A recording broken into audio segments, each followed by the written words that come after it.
Hello, hello, hello. Welcome. Come on in. Come on down. I've got something that I want to teach you here today regarding just how much it takes to actually get somebody to potentially buy your book. Okay. So I want to briefly kind of walk you through this, the idea of what it is or what the rule of 7 is. And in this video, we're going to be talking about the rule of 7, which is a marketing principle. It is a marketing rule.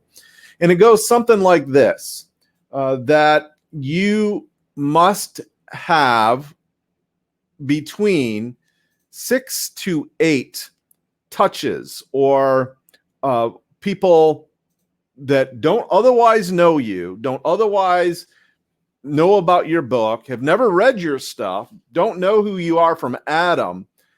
How many times does it take them to seeing your book and hearing about your book and hearing about you? How many times does it take the average person to actually act? And that's all wrapped up here in the rule of 7, which I want to walk you through right now.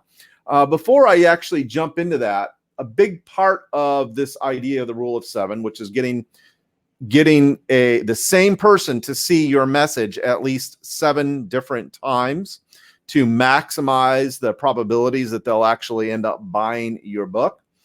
And this is a big part of what we do with our bestseller builders clients. And if you would like us to do all of your book marketing for you, you could check out bestsellervideo.com. It explains it all there, and you will see how that program works and whether you feel it's right for you or not.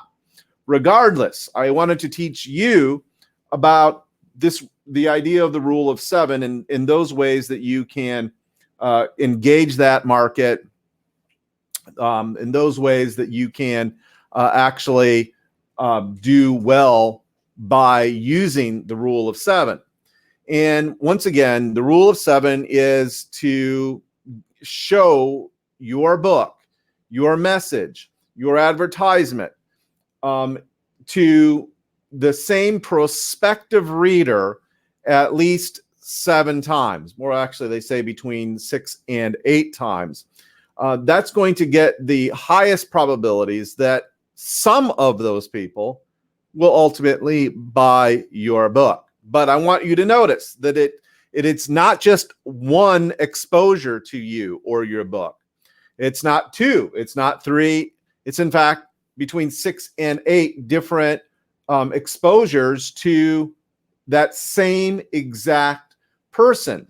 And what is the best way to actually reach those same people? Well, as I've said in other videos, that there is a group of people. There are your readers, okay, but they're already reading somebody else, which is fine.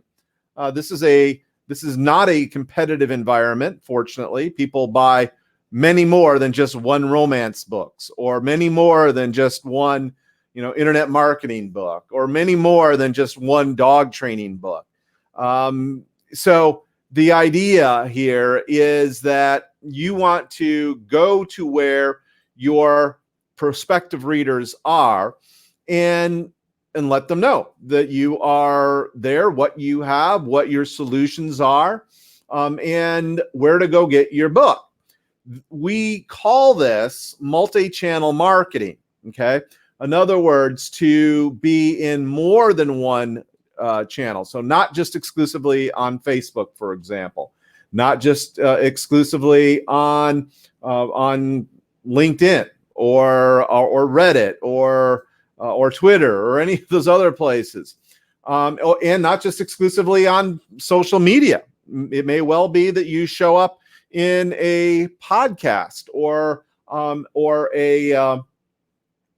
email that somebody, or a webinar. Okay, there's lots of ways people can reach out and connect to you.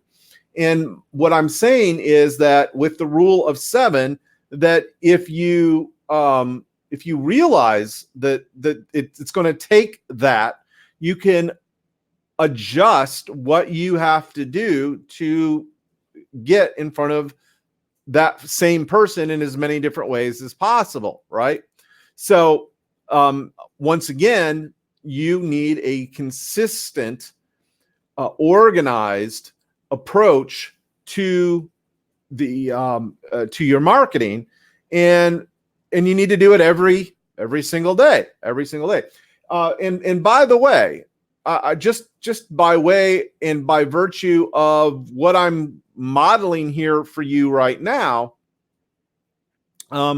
this broadcast actually goes and gets syndicated all at the same time to Facebook, to Periscope and Twitter, to LinkedIn, to YouTube, all of these different places at the same time. So it is likely that people that are interested in this topic they may not see all of those, okay, at any one time, but if I'm consistent about doing these videos, for example, they will eventually see the message at least 7 times, and some of them may well buy or take the next step to, in this case, go over to bestsellervideo.com and read what this program is all about and whether it makes sense for them. But once again, you need to be very cognizant of the fact that it's going to take 7 touches. It's not one is likely not going to do it. I mean, it's going to do it with a percentage of people. That's true. Or maybe it takes 2 with a little couple more will come on, or 3. But if you want to get the maximum value, you want to get the maximum probabilities of success, 7 times. Okay. By the way, I should show you, this is well documented in the literature. Here's just another article about it right here. It takes 6 to 8 touches. In other words, 7 basically touches to generate viable sales lead. And basically this is over at Salesforce blog, and this goes back to, I don't know how far it goes back to, 2015 here. So but this is a long held maxim, and from what I've seen is very true. Okay. So once again, if you would like, if you kind of feel overwhelmed by this fact, and believe me, I get it. If you would like for us to do a big part of this, then check out what we have for you over at bestsellervideo.com. And let me hear from you as well. Make sure you like the page, make sure you like the video, subscribe to the channel if you're watching on YouTube. Also, if you have any questions, I've been collecting questions from other live streams and have already started to do video and organize content for you. So if you have something that's particularly troubling for you in your book marketing that you would like my help with here in these videos, just let me hear from you in the chat, and I'll do my level best in a future video to provide that for you, to be of help, to be of assistance to you. So I hope you enjoyed today's training, and make sure to check out bestsellervideo.com if you would like us to do your video or your book marketing for you. Somewhere around here is the link. It's also right here down below, right down there. No, down there. There we go. Okay. Catch you later. Thanks so much.